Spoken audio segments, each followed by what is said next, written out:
Okay. Well, thanks, everybody. Uh, Hello, and welcome I've to done Making Sense of It. I am what I've Mona done for Duncan, your years. moderator, and What this I've done for program is years. our gift to you from the Glasser Institute for Choice Theory. Each week, we have a member of the staff to come on and present something about reality therapy and choice theory. And our uh, entertainer and speaker today is Wendall Walker, and he is talking on counseling strategies and techniques that work. And there's 30 of them total. He's going to do 15 this week today and 15 next week on our next session. And Wendell, looking forward to this, and we're ready for you to take it away. Thank you, thank you, thank you. Now, I always like to give credit if I get material from somebody, but I don't always remember these. Also, I noticed down here, I have a date when I made this handout. This was in February of 1997. Wow. It's relevant though, too. And so if Sharon, if I cover one of these and you say, Wendell, you stole that from me, then we'll give you credit, and the same for anybody else too. Let me just start. I'll go one by one here. And the first one I'm saying is, as I'm going through a counseling session with somebody, whether it's a role play or whatever, I want to remember what my objectives are. This may not be the way to start it. I have a little bit of a head cold here, chest cold, so bear with me. I'm going to start with a negative. My objective is not to get this person to stop drinking. My objective is not to solve this person's problem, tell this person what to do with their life. My objective is to try to enable them to clarify where they are now. This is the basic, original kind of steps of reality therapy. Clarify where they are now, where they want to be going, what the problems are getting in their way, what they've been doing, and what's working and not working. Try to enable them to make a plan. In other words, I want to try to do all this and get them to do it and me not do it for them, you know. And so I want to remember that all the way through, even in a role play demo and a training thing too. So remember my objectives. My wife worked at two different drug and alcohol treatment places in Atlanta for many years. And an external control psychology boss would come in on a Monday morning and say, Don, wasn't Robbie in your group? And didn't he complete the 28-day program Friday? Yes. Well, he got drunk over the weekend. What happened? So this person's mindset is, why didn't you fix Robbie? Well, you can't do that. You can just do the best you can, teach, guide, encourage, what have you. But I'm not responsible for Robbie's drinking. And it's always worth taking another look at to say, is there anything else we could do? But my objective is enabling Robbie to take more effective control of his life too. Number two, active responses.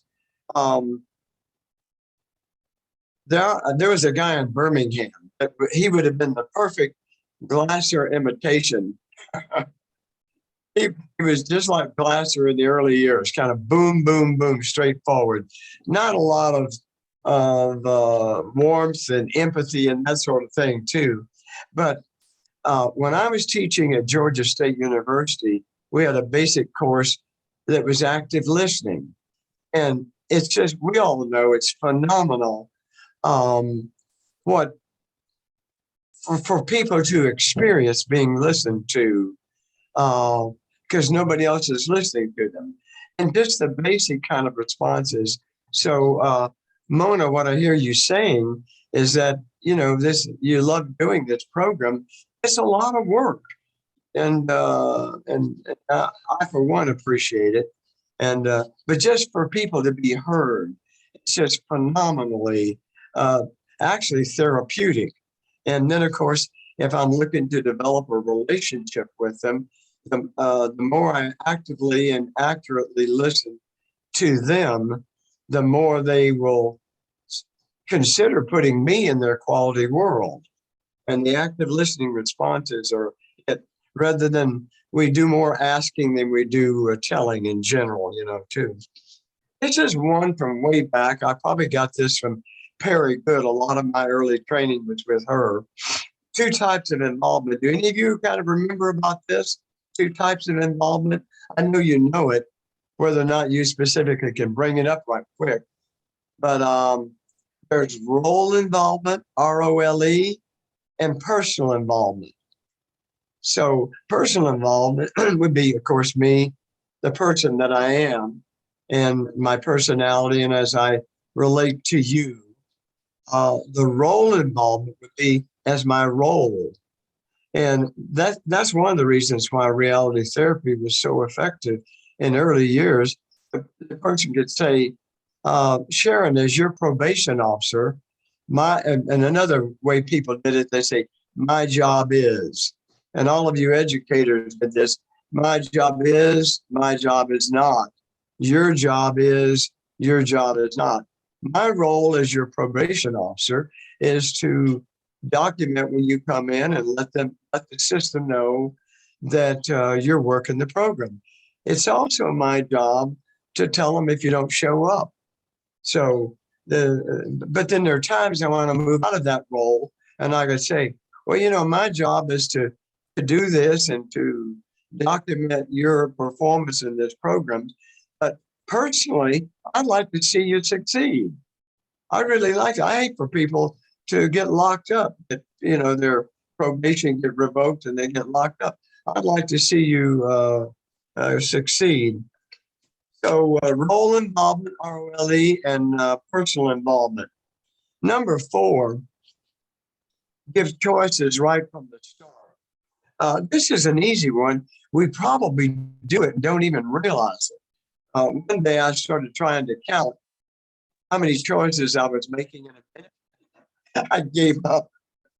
I mean, maybe 50,000 choices a day. Because right now, as I'm talking, I'm looking at Alice with this baby in her lap, and I'm reading that Mona has put number 4 up on the screen. We just flash back and forth, choice after choice after choice. So let's say you're a counselor and you've got an office, or you're a classroom teacher, and a person comes into your choice, and instead of saying, Joanne, sit over there, please. I say, Joanne, sit wherever you'd like. You start giving choices right from the beginning, because my goal is choices, choices, choices, teaching choices. And so I start giving choices. Joanne, I'm gonna get myself I got a glass of water. Would you like a cup of water or a cup of tea? Something like that. Small little bitty choices. And then later on you kind of parlay on that too. But it's so easy to give choices. We're limited, but within the range that I've got. I'm going to number 5, videotape review. I might have gotten this one from Diane Boston. I don't remember. But so you're saying you didn't start the fight, Jeremy. Well, let me just ask you this. If we had security cameras out there, if we pull the video and you're in there, what would we see you doing in the video? Were you just standing on the side? Did you have your arms crossed? Were you pushing somebody? Were you talking? And it's a little bit easier. It's almost like a truth serum. Oh, we see the video of you, and then we start to get more truthful information from people. And if they, I don't know, then we could start asking questions. And that's a way to kind of quickly move through vague, non-responsive things to something else. Let's go to number 6. Your behavior makes sense. Glasser's always said all behaviors is purposeful.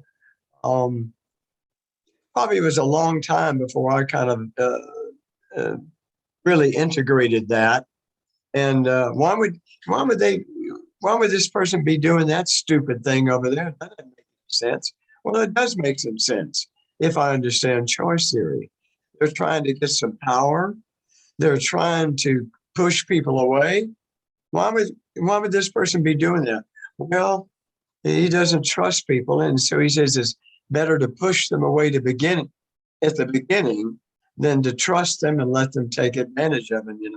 Okay, well that does make sense, even if he doesn't understand it. So, and I can to say to somebody whose behavior is kind of out of the realm of acceptability, say, well, I know that the things you were doing were against the rules and other people don't like it, but in some way your behavior makes sense to me. What? You're saying my behavior makes sense? Yeah, you were angry. You didn't know what to do at it with things, and so you pushed back. You yelled at them. They don't listen to you anyway, so you screamed at them. Listen to you and screamed at them. So just saying that and then explaining it starts to validate that person in some ways. I don't have to agree with their behavior to understand it and to make sense of it to both me and them. Um, I'm going to number 7 now, Mona.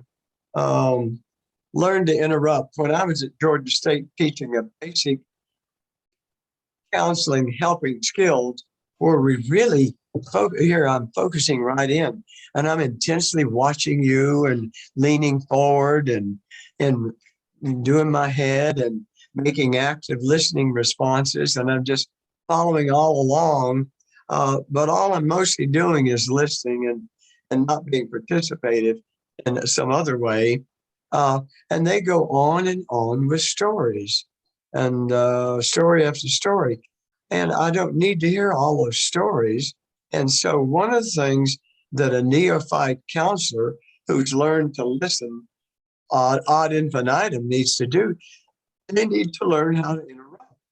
Otherwise, the time that the person spends with me is not going to be that totally effective. And so, I do a couple of things. I might say, hey, hold on, time out, Barbara. Um, wow, hold on. You're traveling at about 100 miles an hour. My brain is only working at 50 miles an hour. You all know I try to throw in a little bit of humor when I can. It sort of takes the edge off things.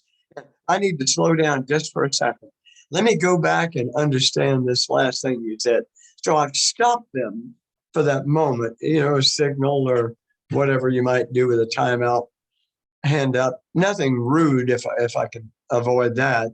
But to stop their just endless stream of complaints and things, I may need to go back and listen to the other more. And I may say, listen, that sounds important. Let me go back to this other, and then we'll come back to this. I don't want that, but I've got to learn to interrupt as a counselor, as a helping person. I don't want to direct and control the whole thing, but I don't want to let them just go endlessly without any kind of focus too. I'm going to number 8 here, Mona. Um, you might be right. The person says something. Oh, this program sucks. This school, these people, blah blah blah, blah so and so. Nobody, blah blah blah, so and so. And I don't know where I got this from. I said, you know what? You might be right. And it's like what? What is it? I said, well, you might be right about that.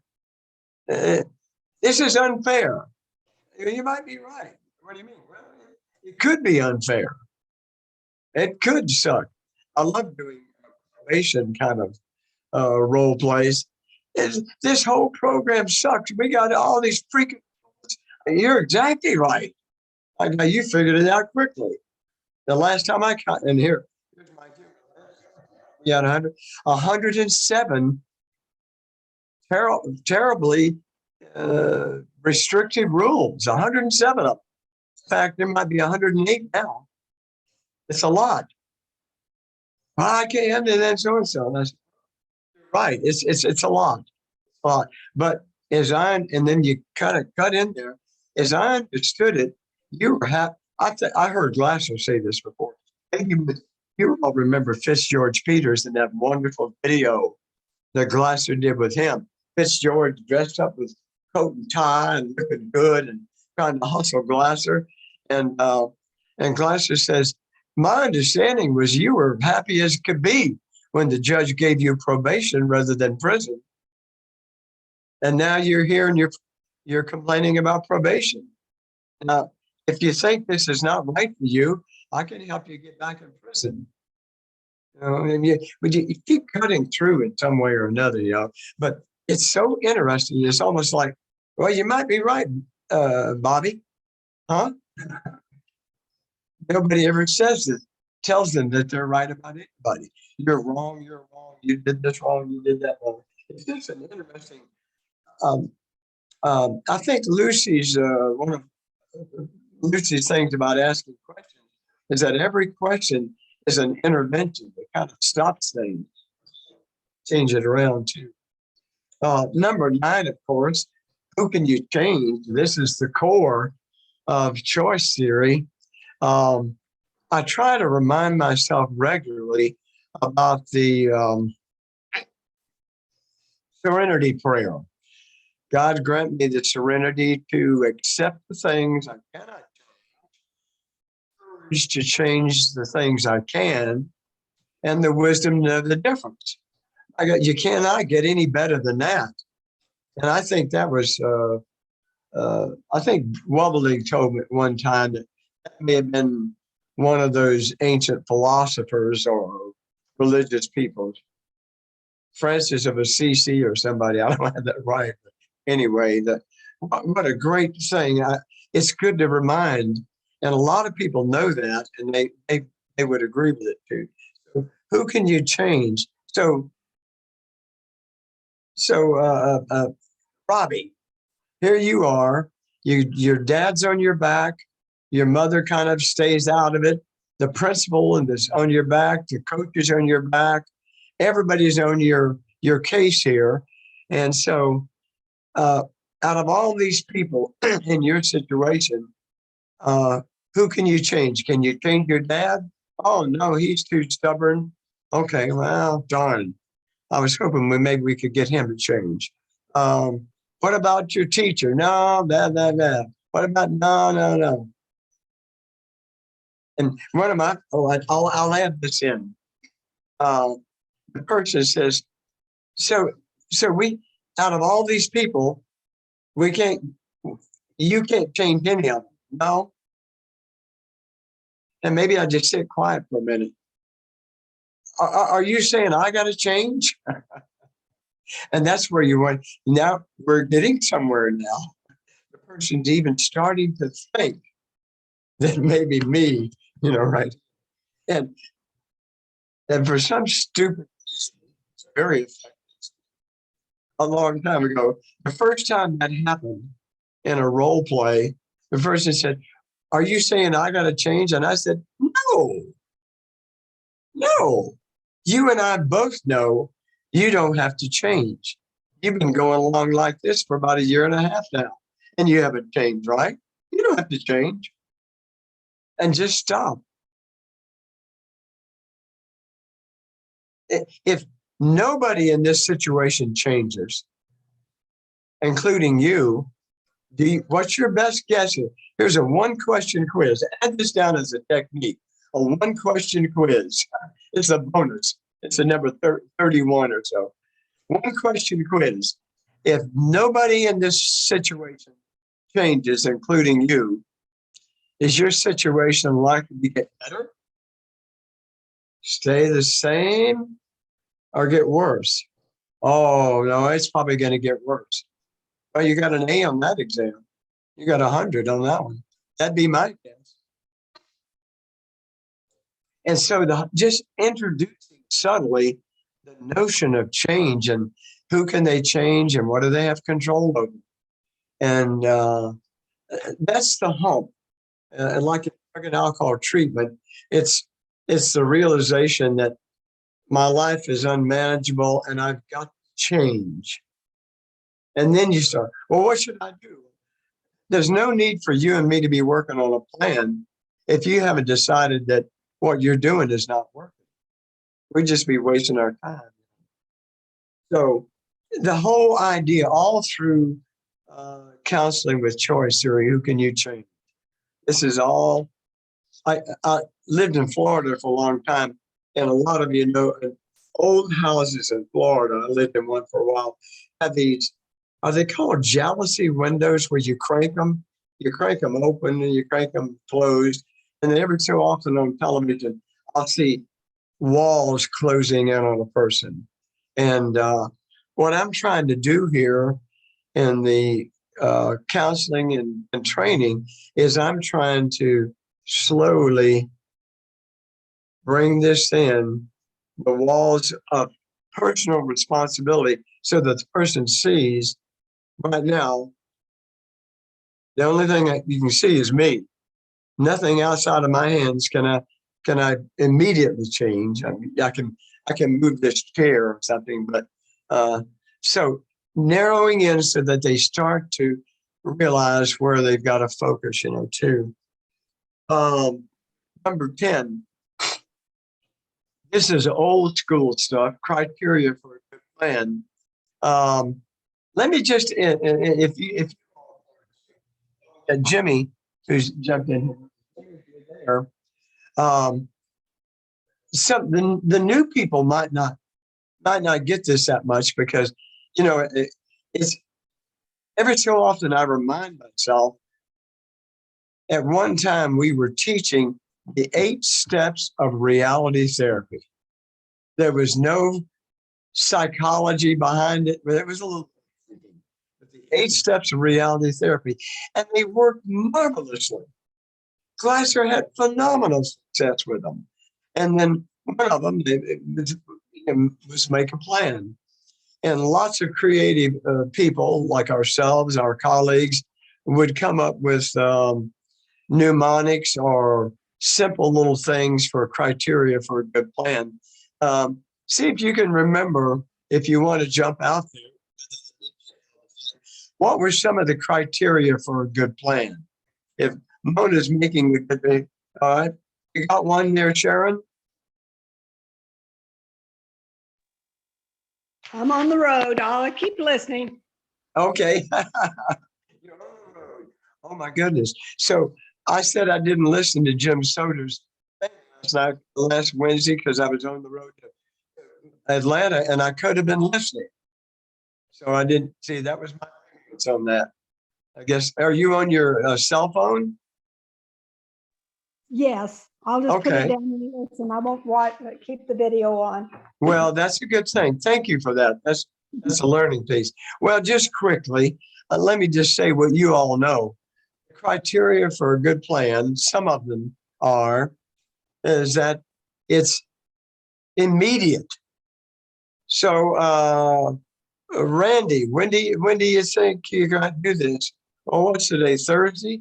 I should be able to get to that Monday. Monday? I thought you were sick and tired of this and you wanted some change. Yeah. Well, is it possible for you to do something today to make things better for yourself? In fact, I don't know where I got this from, but somebody, one time or another, in a role play, the person said, I've decided I'm going to get my GED. I got to get my GEDs, then I can go to college. All right. So what would you have to do? Well, I guess that's guy. Maybe I got to call him. When can you do that? Well, I'll call him tomorrow. Here, I've got my phone here. Let's call him right now. The more immediate that the person can implement a new plan, the more likely that something's going to happen in their favor. So a good plan is as immediate as reasonable. It's very specific. What are you going to do? Well, I want to be happy. Okay. What would that look like? So it needs to be specific. Well, I'm going to rent a video. I'm going to watch one of the comedy shows. I'm going to whatever, but something specific, immediate, specific. It's got to be doable. We use that. That's a good word. It makes sense. It's doable. It's not way out here outside of my capability. I can actually do this, specific, immediate, doable. It has to be a plan that the person has control over. It could involve other people, but the person. So what are you going to do to try to make new friends, Roberto? Well, I'm going to ask Sammy if he'll go shoot some baskets with me at the rec center. That's a good plan. Hey, Roberto, how'd your plan go last week? You and Sammy shooting baskets.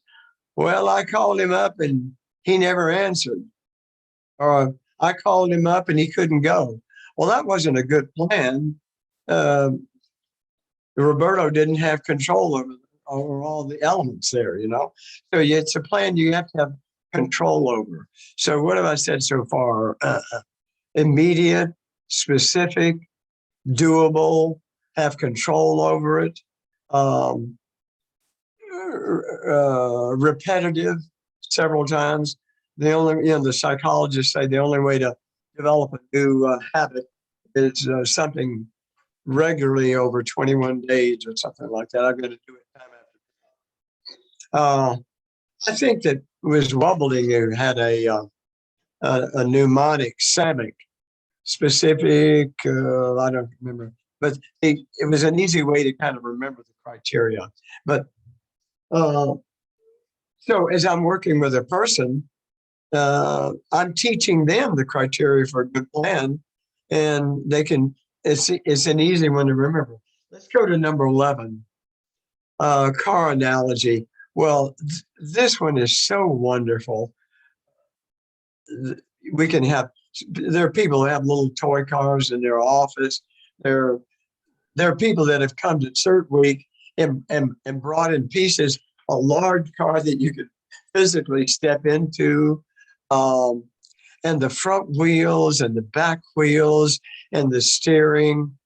Barnes Boffey, I think he's one of the ones that talks about, I've got a rear view mirror, but I glance at it. I don't drive my car continually looking in the rear view mirror. I glance at it, but I'm looking out the front. And so people just kept adding to Glasser's car analogy. I tell you what, I do a little thing where I say, I'm going to ask you to, I say, I'd like you to, when I say go, I'd like you to start feeling really, really happy, really, really happy. If you can do that and have your hand up if you're doing it, in case I can't tell. And if you can't do it, just put your hand down. Ready, go. And then some people, their hand doesn't go. Others, like this, you go, okay. Hands in, we do it, hand down. Now, put your hand up again. When I say go, I'd like you to think green grass, green meadows, whatever. If some other thought comes into your mind, then just put your hand down, but only think green.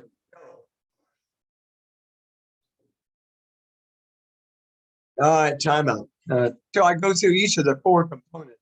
And of course, then what they see is that the 2 components that they had control over were their acting. Oh, and one of them I say, okay, now when I say go, just wave your hand. And they do that the whole time. That's pretty easy. Maybe an hour might be too much, but a few minutes. And people quickly see, hi, Jimmy. People quickly see that the components that they have control over are the acting and the thinking.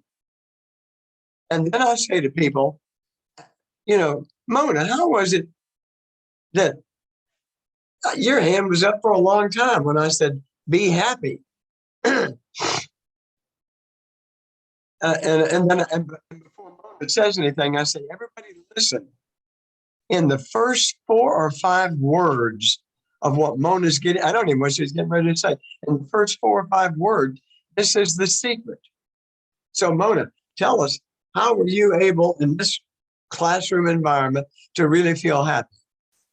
And Mona says, I remembered, I thought about, I imagined, I fantasized, whatever.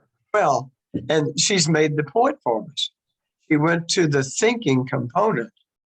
And through that, she thought of something really positive or nice. And along with that was a positive. And then the same for, I know the other one I do. Okay, everybody put the hand up. When I say go, I want you to increase your heart rate by about 10 or 15 beats per minute. Well, and some people go, what? And they put their hand down. Others start doing animated kind of body movements. Some of them get up out of their chair and do this and this and this. And then in a little while, put the hand down and then say, how were you able to do that? Well, by starting to do like this, that physical activity popped in my head. Oh, so you changed what your action or your doing was. And that helps you increase your, and you could go the opposite way. I'd like you to decrease your heart rate. Well, then, breathing, thinking something peaceful. It's just, the car analogy is just so endlessly phenomenal. You could teach the car analogy and then go, that'd be your whole car analogy therapy. That'd be your whole approach to things. It's so, but we know this, but it's just, I'm just endlessly enamored with that too. Number 12, train them to get off your back, off your case. I'm going to think of another name. Lynn, what's the story here? Everybody's, you're in here, everybody's upset with you. Yeah, my dad's on my case.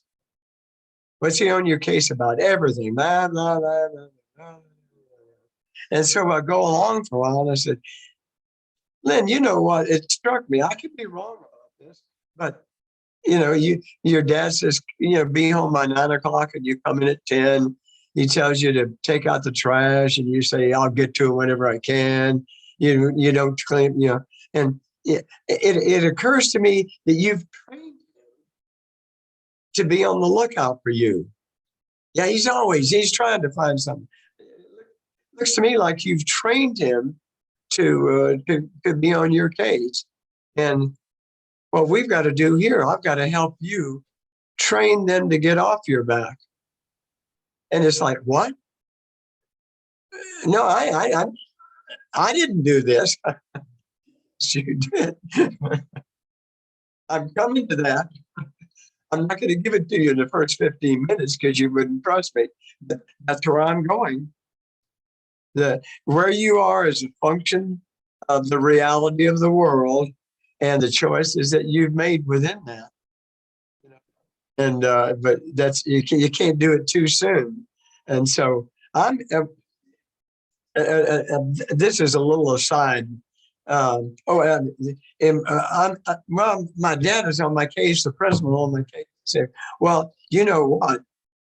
You've come to the right place. How do you mean? That's what we do here.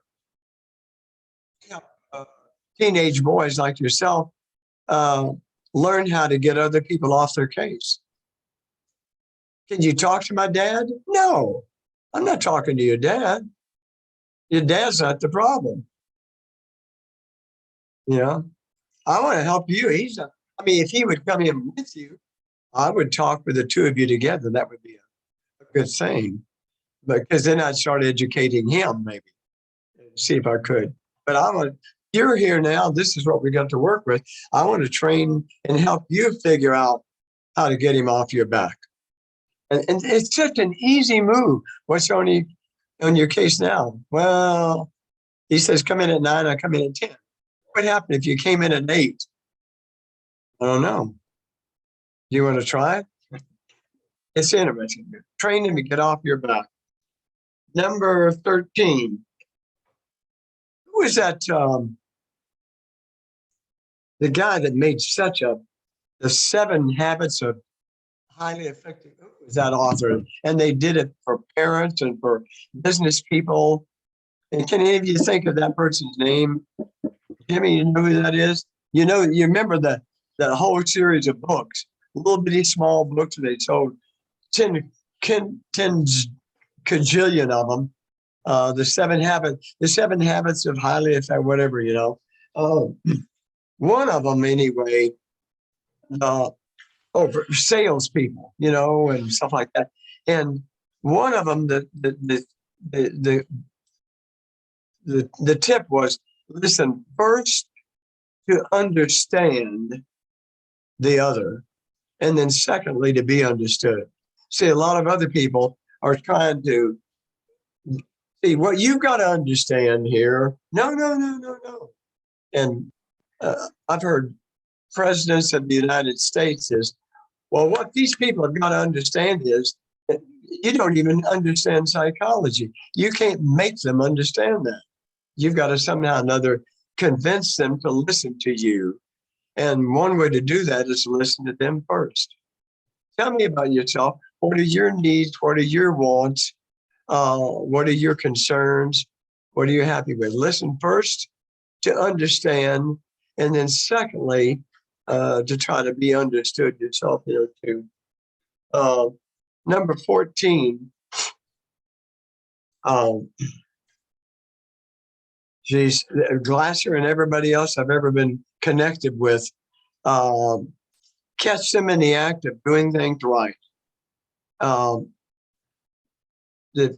come into to Sharon. Sharon's the principal of the school, and I come into her, and she said, "How's it going?" I said, Sharon, I'm doing well with these kids, but this little kid, Ricky, I just can't get him, and so and so, And so she talks with me. From the minute he walks in the classroom, he's acting out. He's doing this, doing that, and doing that.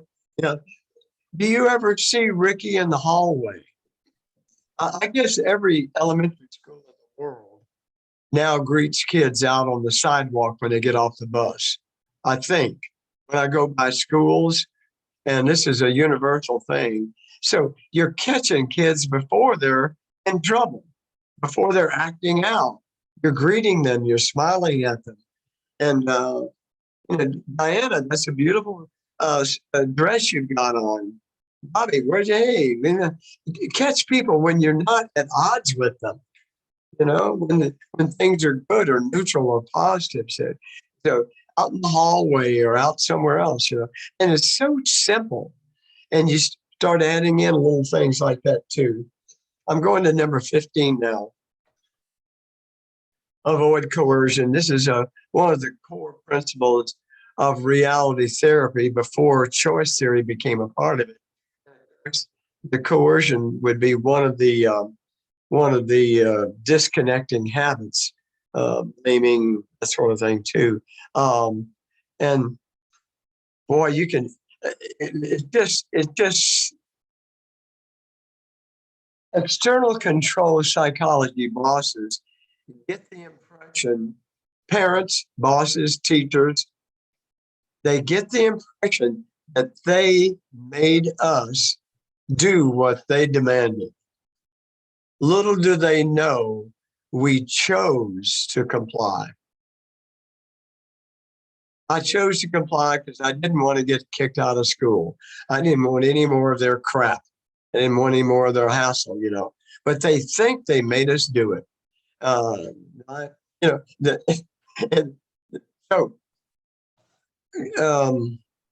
I'm thinking, Fred, listen, you keep doing that, and you're going to be suspended. The principal says, I'm suspending you for 3 days, and any more of this, next time it'll be longer. And Fred says, make it a week. I need time off to go hang out with my buddies. Fred is not bothered by this kind of threat, and they don't know what to do when their threats and coercion don't work. And yet every single day, in maybe every classroom of 100,000 schools in the United States, some kid is trying to teach them choice theory that they can't, that the kid has a choice. And they won't learn it. A lot of them won't learn it too. And if I just stopped coercing, even if I didn't do anything really positive, things would get better.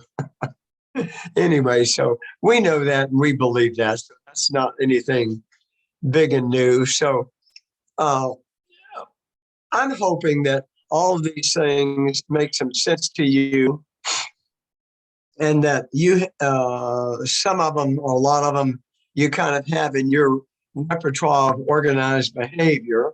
I'm hoping that maybe you got a new little twist on some of them, or one phrase that you hadn't heard before that you might find a way to look at it.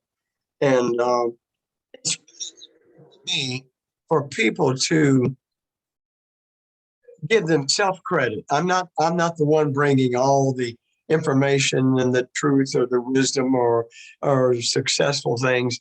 People know a lot of stuff. And as we sit in with each other, we typically are reminded about all that we already know. There's an affirmation, and then hopefully we add to our learning or understanding or expense. So these are things that I find helpful. So Mona, I'm going to stop there. Next Wednesday, we're going to cover the other half of the handout, 16 through 20. What do we do now, Mona? Well, now I just thank you for giving us such a feast of information and things to digest and to grow, help us to grow more and more and more. And maybe ask you a couple of questions here. I really appreciated number one. I mean, and looking at them as I was typing these up to put on the PowerPoint for people could see what number we were talking about, to remember my objectives. And I love the fact that you're talking about it's not to solve or dictate, but to enable. So Thank you. Again, now that we've had all these other jewels, how do you initiate helping them to enable themselves?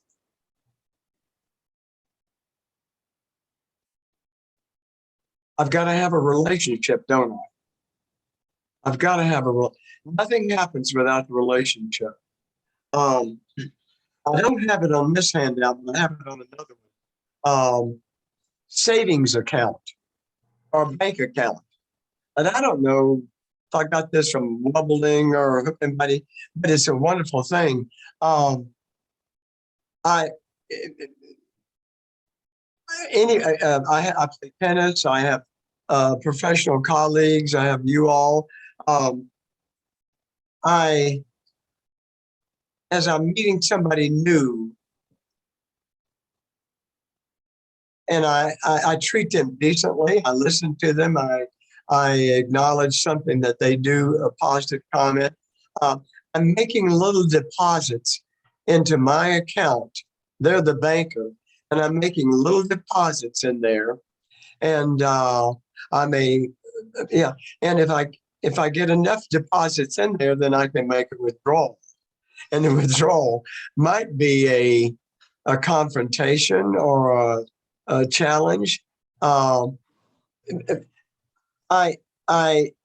won't say ignorantly, but in an uneducated way, in the early years of control theory and choice theory, I said my objective was to put my picture in your quality world.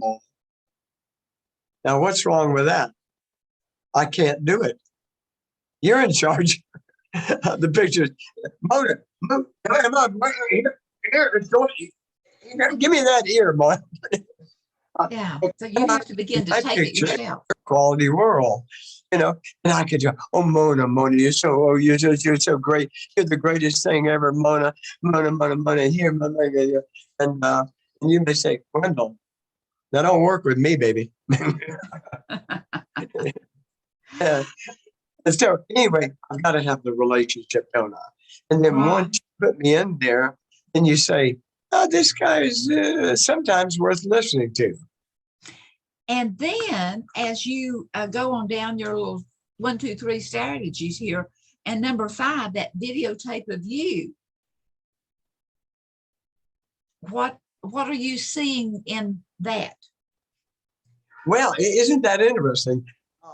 When I did my presentation a month ago for the conference, I did the presentation on humor.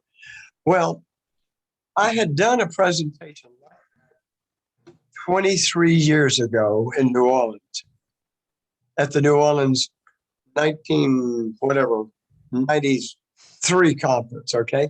Well, I had an audio tape of that. I didn't have a videotape. I listened to the audio tape, and what an eye opener. Look, there's James Soder. Yeah. Yeah. So, James, as I started off today, I said, I'm sorry I didn't see James's presentation last week because I was driving to Atlanta. And then Sharon says, Sharon was listening today while she was driving. Gotcha. So I made some kind of an excuse, but I learned what it was. It was an uneducated excuse. And so Sharon, I learned double or triple from her. She listens but doesn't watch the video. So anyway, that was pretty good. When I listened to my audio tape, Mona, of the New Orleans thing, in retrospect, I'd give myself like a B plus if I were evaluating. I was entertaining, and I had lots of material. I was a little hyper, going fast, and it might have been a little bit too much for some people, and so I purposely tried to slow down a little bit. For the other thing, if I had a videotape, I would have had even more important information. I mean, we all know, say, that's me. I don't do that. No, Mona, I don't do that. You say, no, Wendell, you're always doing this, No, I don't do that. Yeah, look at the videotape. And so the videotape analogy or thing is very good. And I think I said a while ago, it's like a truth serum. Now, listen, if we were looking at that tape, what would we see you doing? Would we see you whenever, And it starts to help a little bit like that. I forgot who I get that from. Maybe Diane Gossett. I don't know. Okay, very good. Well, thank you so much for all of this. And yes. Give you great applause. And, we'll go ahead and close out for today and let everyone know that next week he's going to give us the remaining 15 thoughts on counseling strategies and techniques that work. And then give them some. I got to remember what shirt I'm wearing. So next week I'll wear a different shirt. So, okay, well, you can look at the video again. Yeah. Isn't Okay. that the shirt you wore last week? Oh, no. Look at the video, Wendell. So those of you that are here in person, please stay after I stop the recording, and we'll have a chance to ask questions or make comments. So in the meantime, thank all of you, and many blessings and good mental health. Thank you, Mo.